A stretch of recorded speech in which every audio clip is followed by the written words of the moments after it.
for those who don't know, my government name's Gordon, and it's like, it gets to a point where it's G Frsh versus Gordon. Do you see what I'm saying? And G Frsh can't kill Gordon. Like, I am me first and foremost, and that must prevail always. So am I fulfilling my potential as a human being? And then you will never be able to answer that question until you're really dying or dead.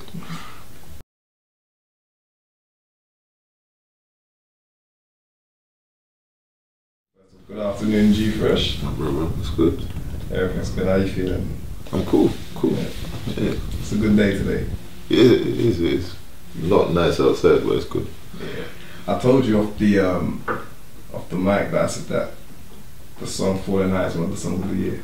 Thank you, man. When you created it, did you instantly have a feeling that this is a song that people need to hear from you?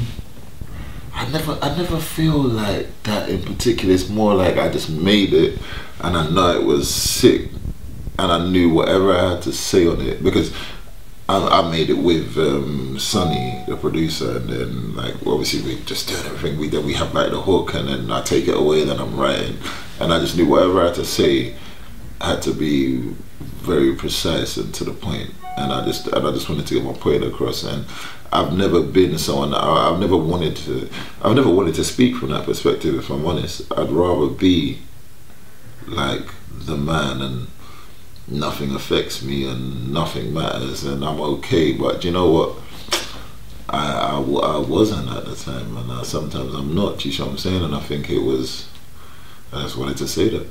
Yeah, it captured almost like, how can I put it? It was a mature track. Yeah. You know what I mean? And you were actually almost like, seem like you're on like a Libra scale, and it's like, do I stay here, look at my peers? I mean, yeah, I think that obviously the EP is called Alife, based on the film from 1966 starring Michael Caine, and the 2004 version with Jude Law. And there's a point in the film where he gets ill and then he thinks he's gonna die, and I relate with this song in particular to that point where if I was to die at this point in time, how would I feel about my life now? So it was me taking stock of my life and thinking to myself, like, this is the biggest thing in my life right now. Obviously, like the biggest thing, not like the biggest, like my daughter's the biggest thing in my life, but the most time-consuming thing is music.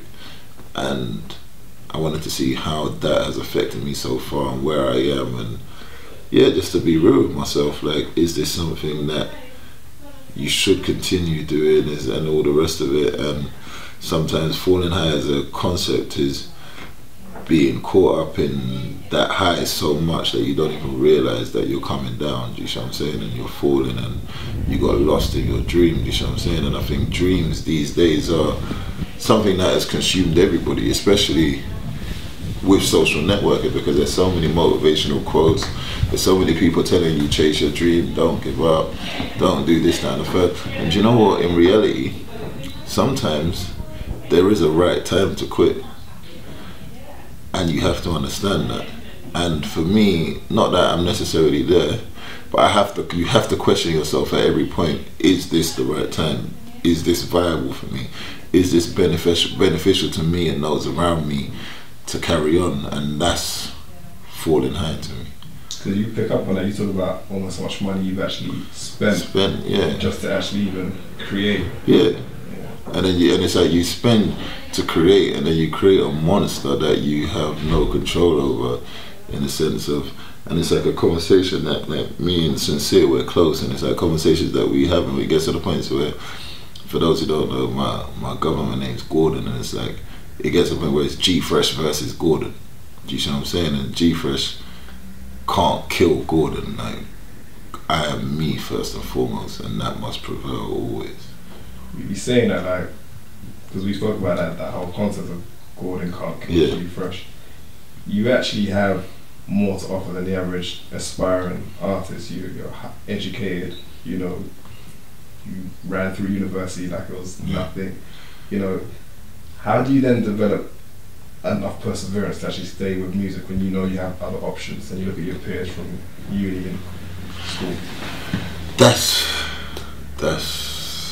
That's the hard part. That is the line.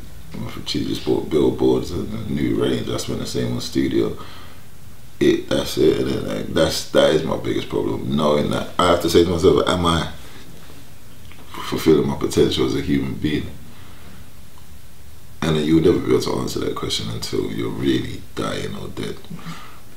Because until then, you've got other opportunities to maybe do that. But yeah, that becomes that's probably the hardest bit, knowing that, oh, this could have been so much easier. That's the hard question that I ask myself. But then in the same breath, maybe it couldn't be, and then if you don't take that risk, you don't get that reward at the end. So that's that. I think it was for me, for everybody chasing the dream out there, to understand, like, where just for them to look at themselves and take stock of themselves, to be honest. And they wouldn't, I know they'd understand, because I also, in the first verse, because when I first wrote it, the first verse, I realised how quite, like, a bit morbid and depressing it was, and how negative it was. And then I thought, you know what, I can't just impose that perspective on other people, because at the end of the day, I'm still here and I'm still trying. And that's where we get to the lines like, nah, but fuck this, we won't stay in limbo with bricks and scales and tinfoil, where alcohol and endo see us through our pain like windows. And I say that because that alcohol and endo see us through our pain like windows is, for me, where a lot of people are at around me, where you just drink and smoke and let time pass you by, because they've taken the mentality of it's not possible from the first verse. But I'm like, nah, at the end I'm like, nah, fuck that, we're gonna do it. Do you know what I'm saying? The line when you say they're trying to cut our scene, yeah, believe that, what did you mean by that in your own way?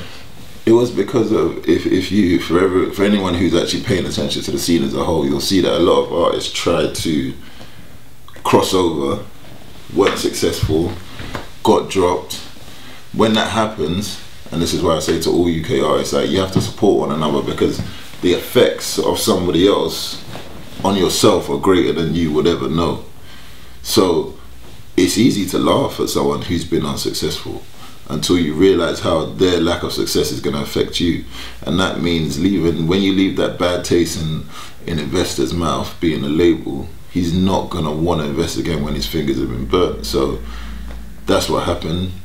And then you've got radio stations who've supported people, they haven't done well, so they're like, well, we're not going to support urban music anymore, it's finished. The fad, as they see it, is over. But it isn't a fad, it's here to stay, it is what it is.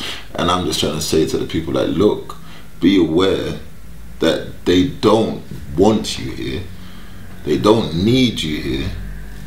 So we have to make the utmost effort to make all of this happen, you know what I'm saying? Because we are going against the odds. And that's not to say against, that's not because, oh, they don't want urban on the charts. When indie's not popping, they don't want indie either. Do you know what I'm saying? Everyone faces this. It's just that be aware that all they care about is what's gonna make them money. And if we're not making them money or whatever, then yeah, they want to cut our scene, they don't care. So understand that. So when you knock on them doors, be careful how you knock. That's what I said. You just have to be. Like, don't just try to come in with some half-assed song that you know deep down isn't good enough to do anything. Do you see what I'm saying? And then you flop, and then we all flop, and we're all fucked, and then now everyone's job's harder. Do you see what I'm saying? So, like, I'm probably coming at a time that's the hardest it's been in the last 5 years, let's say. It's like it's on its last legs. It seems like... It feels like that, yeah. Especially up there. Down here, it definitely isn't, because you've got independent artists doing well, hitting sales and all the rest of it. But there's definitely that feeling up there. Do you ever struggle with the term of being just labelled as a rapper? Nah. Because I mean, you offer more. Yeah, but I think the labels and all of that it's just words. I couldn't really give two shits. Like, yeah. I'm me, that's the main thing. I rap. Someone asks me what do you do, I say I'm a rapper. I'm not gonna tell them, oh, I hate people that list all the things that they do. Do you see what I'm saying? I do this, I do that, it's like, that means you don't do nothing. Do you see what I'm saying? So yes, I'm a rapper. I don't need to tell you everything. Just understand that everything you see me in or as a part of, just understand I had a very big hand in that. and that's it. But first and foremost, I rap. Yeah. So now you say you got that Alpha EP, and I think time is crucial.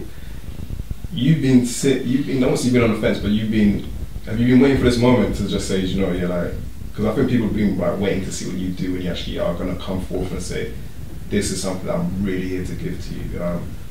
Why not have dropped Alfie like last year, or why is it so important for it to happen now? This is what happened with Lego Man. I was supposed to do Lego Man. I was supposed to come singles after that album. Lego Man overran because it did better than expected. Then I was left in a space where I couldn't really do anything because Lego Man ran all the way to September. And if you put out a single, 3-month lead time, blah, blah, blah, you're leading and nearing Christmas. Christmas is too mental. So then I was like, oh God, I've got to do something else. So it was just supposed to be a quick thing. Then I made it, and then I was like, and then I carried on as I was making it. It was just so sick that I thought, oh no, this could actually be something. Do you see what I'm saying? And it was also me understanding that when I first came out, I put out like a lot of female songs, female orientated songs. And then the spread, because it was on Channel U, and it's a national station on Sky, you don't really like feel the response. Then I put out R, and because in my area, my ends and people, I could feel the response. I felt like this is the route for me to go. Then I must just start doing Man Them Tunes, Lego Man, da da da da da da da. Then I also wasn't then in a relationship after that. So, and I write about the now.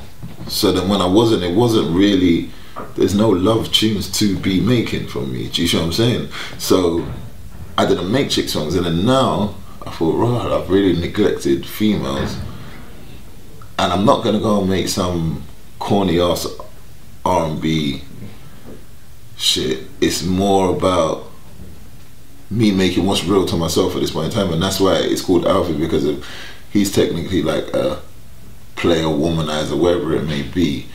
And I saw similarities in the sense of just my interactions with women as a single man, and that's where it comes from. So it just happens to be where I am in my life, and it's maybe a bit more interesting as a life. Like, it's fun and interesting, and there's a lot to write about. Yeah.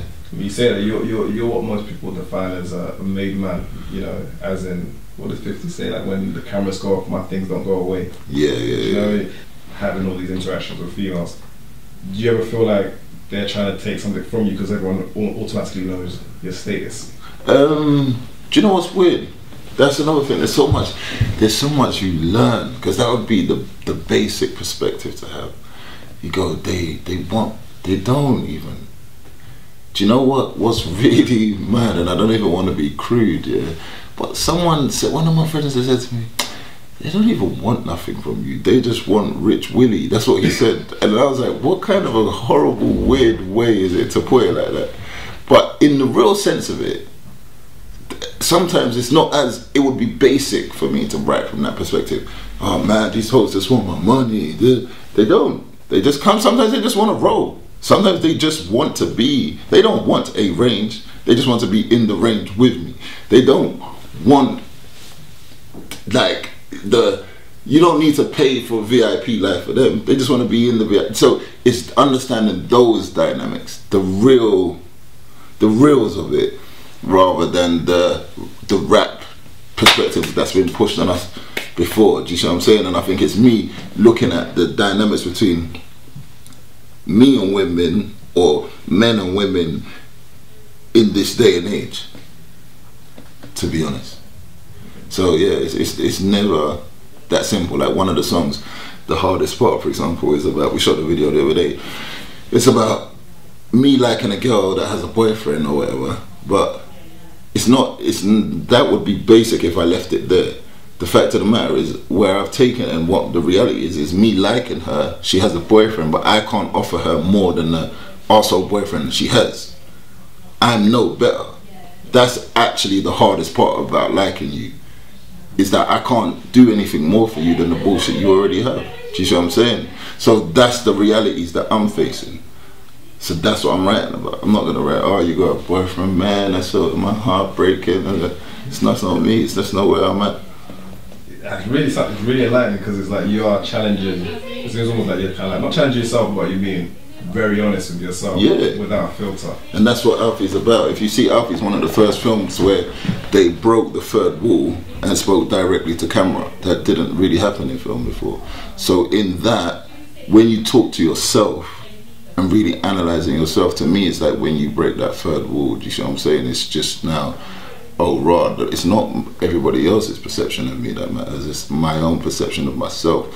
And that's what Falling High is about. Everybody else's perception of me is that I'm the fucking man, like I'm this, as you say, I'm made, everything's good, but it's not, because I do care about the amount of money that I've blown on this shit. Do you see what I'm saying?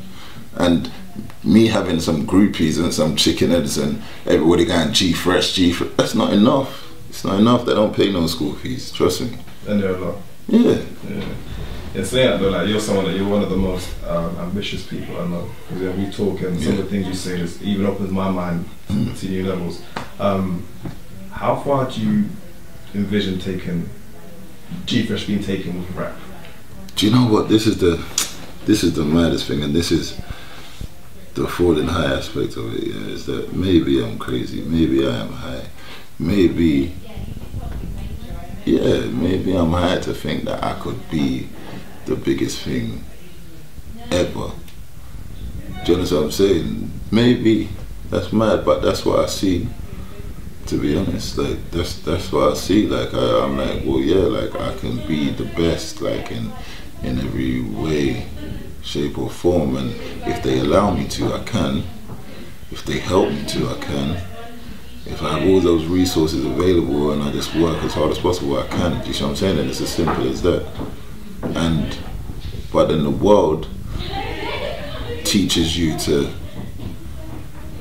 accept that you can't. Do you see what I'm saying? And that's what Take Me Back. There's a song which I don't even know if it's going to make it on the EP, but we're going to use it as part of the documentary, which is about me taking myself back to when I was a child and there was no fear. Do you see what I'm saying? And I said, because we never feared our shadows, they were just silhouettes. In a sense that now, when you get older, you're filled with so much fear and so many impossibilities that you never had as a kid. Do you see what I'm saying? As a kid, you're just a dreamer. Do you see what I'm saying? And that song's about that, and me going back to that stage and believing everything's possible. But then the Falling Highs are you older going, ooh, there is an element of doubt. Ooh, we might not, but let's hope that we can. But yeah, so there's loads of dynamics on the thing as a whole, so many. So it's so mad. Like, would you put that down to like the system, or do you put it down to the environment that makes people feel fearful of actually achieving their dreams? It's just growing up. Honestly, as you get older, something just happens. It's time, obviously. You go, oh, it hasn't happened now, so maybe it won't. It's just normal. Nothing wrong with it. It just is what it is.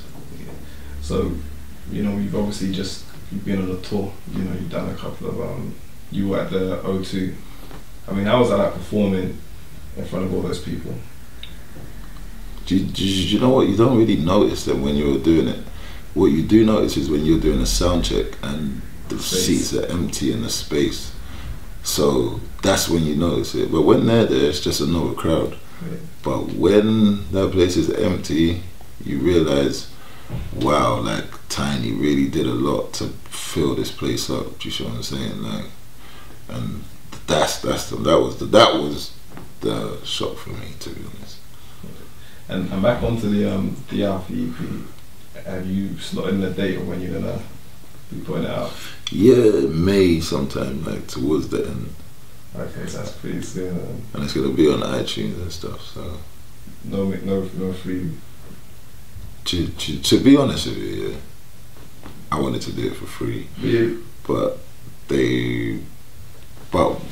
it's got to the point where I can't just keep giving out free music. Do you see what I'm saying? And yeah, well, do you know what? As I said, I had a conversation with Tiny the other day, and we were talking about he asked me to do 100K, at the O2 for a show, and I said, "Are you sure?"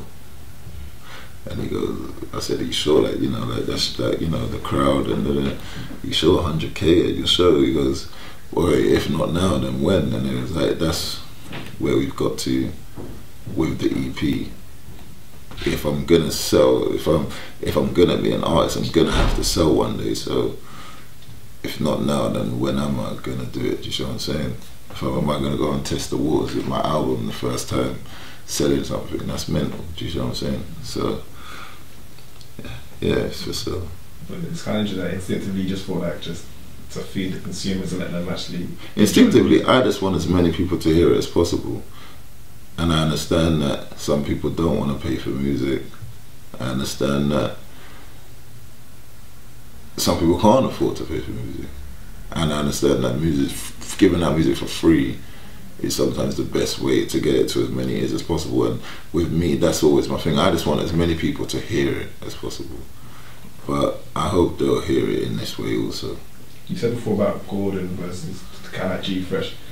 But it seems almost like Gordon in the CP is actually Gordon we're getting. 100%, but Gordon it's still me, it's all me.